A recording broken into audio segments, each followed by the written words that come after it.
여러분 안녕하십니까? 다양한 뉴스가 가득한 방송 IHK 리포트 임리아입니다. 5월 26일 금요일 뉴스 시작하겠습니다.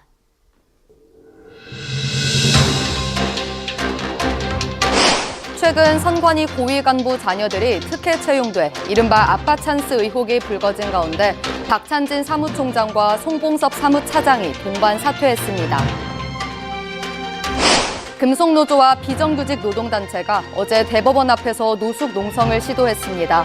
불법 집회로 판단한 경찰은 강제 해산시켰고 대치 과정에서 집회에 참석한 노조원 3명이 체포됐습니다. 가수 이선희 씨가 회사 돈을 횡령한 혐의로 경찰 소환 조사를 받았습니다. 이 씨는 12시간 넘는 조사를 마치고 어젯밤 10시쯤 귀가했습니다. 한 차례 발사가 연기됐던 누리호가 어제 성공적으로 3차 발사를 마쳤습니다. 과학기술정보통신부는 오늘 오전 11시 브리핑을 열어서 누리호 최종 발사 결과를 밝혔습니다.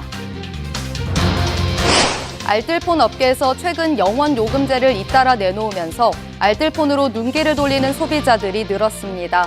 지난달 무려 9만 7천여 명이 알뜰폰으로 갈아탔습니다.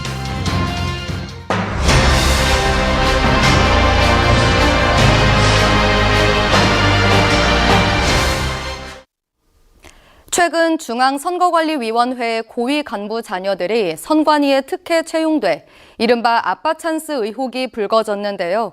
이와 관련해 사무총장과 사무차장 두 핵심 인사가 전격 사퇴했습니다.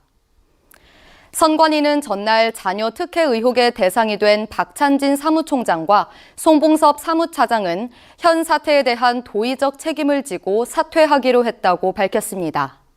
박 총장에 따른 광주 남구청에 근무하다 지난해 선관위에 경력직 9급으로 채용됐고 송 차장의 딸도 충남 보령시에서 일하다 지난 2018년 선관위에 8급으로 채용됐습니다. 이들은 이후 각각 6개월, 1년 3개월여 만에 승진했는데요. 지난 10일 언론 보도로 박 총장 자녀 채용 의혹이 불거졌고 결국 보름 만에 선관위에 1, 2인자가 동반 사퇴한 겁니다. 선거의 공정한 관리를 하는 독립기구로서 치명적인 타격을 입은 건데요. 이에 정치권에서는 이번 의혹에 대해 제3기관에 의한 검증과 외부 견제가 필요하다는 목소리를 내고 있습니다. 선관위는 특별감사위원회를 꾸리는 한편 5급 이상 전 직원에 대해 자녀의 선관위 채용 조사에 나섰습니다.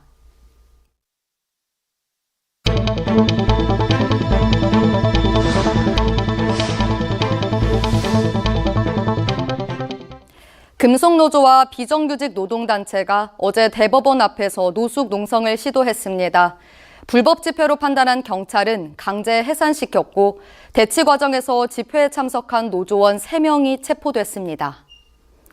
전날 서울 서초구 대법원 앞에는 금속노조 조합원 100여 명이 모였습니다.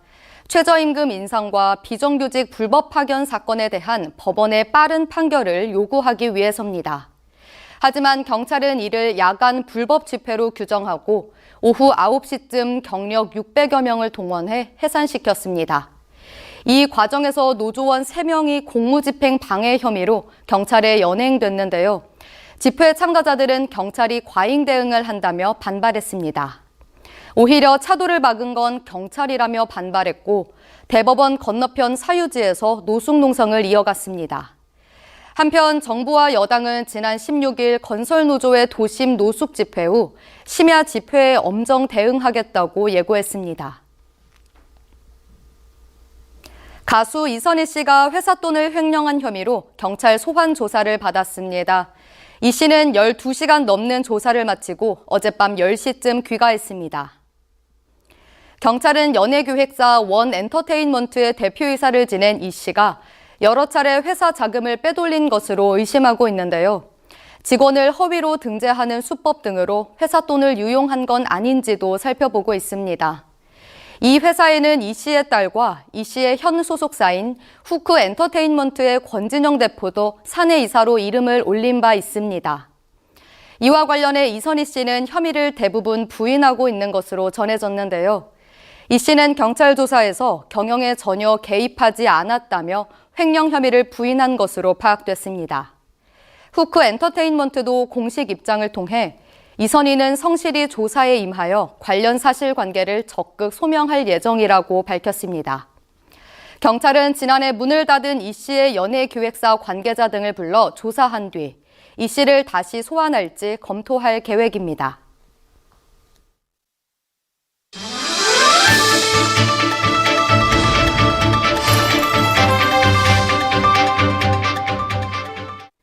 한 차례 발사가 연기됐던 누리호가 어제 성공적으로 3차 발사를 마쳤는데요. 과학기술정보통신부는 오늘 오전 11시 브리핑을 열어서 누리호 최종 발사 결과를 발표했습니다. 과기부는 이날 브리핑을 통해 차세대 소형 위성 2호가 원격 명령을 포함한 쌍방향 교신에 성공했다고 전했습니다. 현재까지 누리호를 타고 우주로 간 8기 중 5기의 생존이 확인됐는데요. 나머지 3기 위성은 생존 여부가 아직 파악되지 않고 있습니다. 이에 따라 위성 신호가 확인되지 않은 3기의 위성은 앞으로 일주일가량 지속적으로 국내외 지상국과 교신을 통해 위성 신호를 확인하는 과정을 거치게 됩니다. 윤석열 대통령은 어제 누리호 발사 성공으로 우리나라가 우주 강국 G7에 들어가게 됐다고 선언했는데요. 쉽게 말해 우리가 원하는 때 우리 위성을 쏘아 올릴 수 있게 됐다는 겁니다. 4차 발사는 2년 뒤인 2025년인데요. 2027년까지 3차례 발사를 더해 실패 없는 완벽한 발사체를 만들겠다는 방침입니다. 이와 함께 누리호 기술을 바탕으로 차세대 발사체를 만드는 작업도 시작됐습니다. 통신 상품에서도 가성비 제품을 찾는 소비자들이 늘었습니다. 지난달 무려 96,795명이 알뜰폰으로 갈아탔습니다. 알뜰폰은 2012년 첫 출시됐는데요. 11년 만에 알뜰폰 업계가 전성시대를 맞았습니다. 이는 가성비 요금제 출시가 늘었기 때문인데요. 최근 알뜰폰 업계에서 가입 후 6, 7개월간 무료로 이용이 가능한 영원 요금제를 잇따라 내놓으면서 통신비를 아끼려는 젊은 층과 취약계층의 선호도가 높아졌습니다. 모두의 요금제에 따르면 5월 가장 인기 있는 요금제 1위는 KG 모바일이 출시한 영원 요금제인데요. 해당 요금제는 LTE 데이터를 매달 11GB씩 기본으로 제공합니다. 여기에 매달 150GB를 추가로 제공하고 매일 2GB씩 더 얹어줍니다. 데이터를 모두 소진하면 3Mbps로 추가 이용이 가능하고 통화와 문자는 무제한입니다. 요금은 7개월간 내지 않습니다. 7개월 이후에야 월 41,800원이 부과되는데 1년간 이 요금제를 사용하면 20만 9천 원만 부담하면 됩니다. 통신시장에 알뜰폰이 매기로 떠오르자 이동통신 3사도 바짝 긴장하고 있는데요. 이들도 다양한 신규 요금제를 출시하는 등 청년 고객 확보에 공을 들이고 있습니다.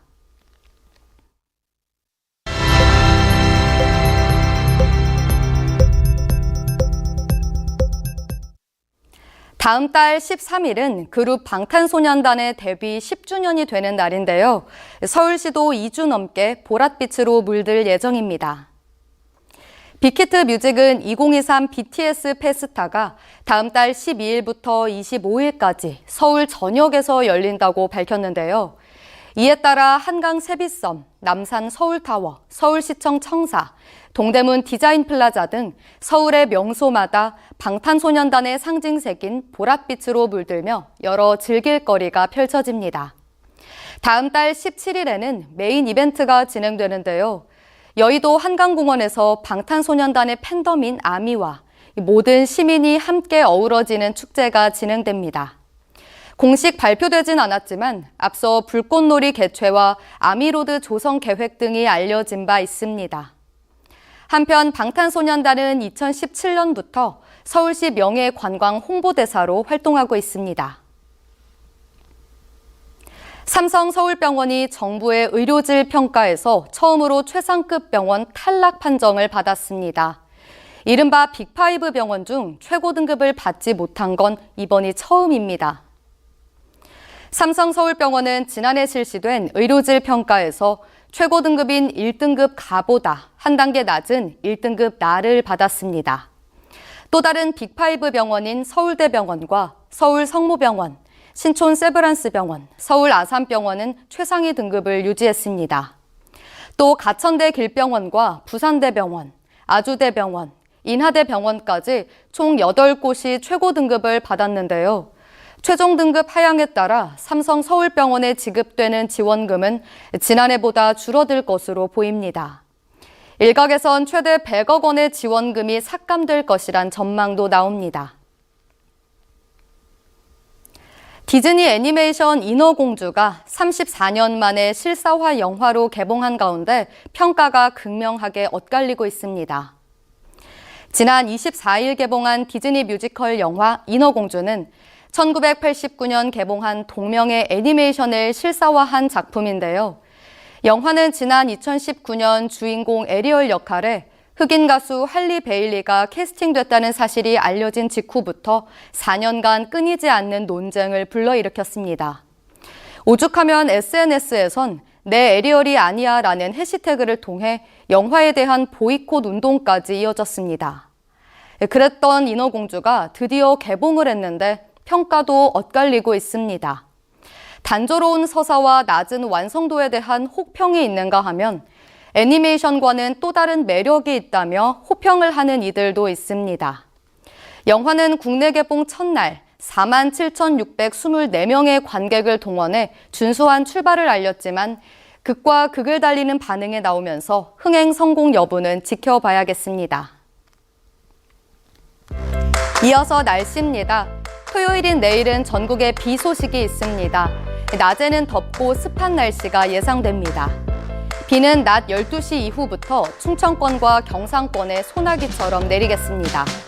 오전 기온은 춘천 15도, 서울, 여수, 부산 18도, 제주, 강릉 19도로 예상됩니다. 오늘 준비된 뉴스는 여기까지입니다. 금요일 IHQ 리포트 마치겠습니다. 저희는 다음 주 화요일 저녁 5시에 다시 찾아뵙겠습니다. 시청해주신 여러분 고맙습니다.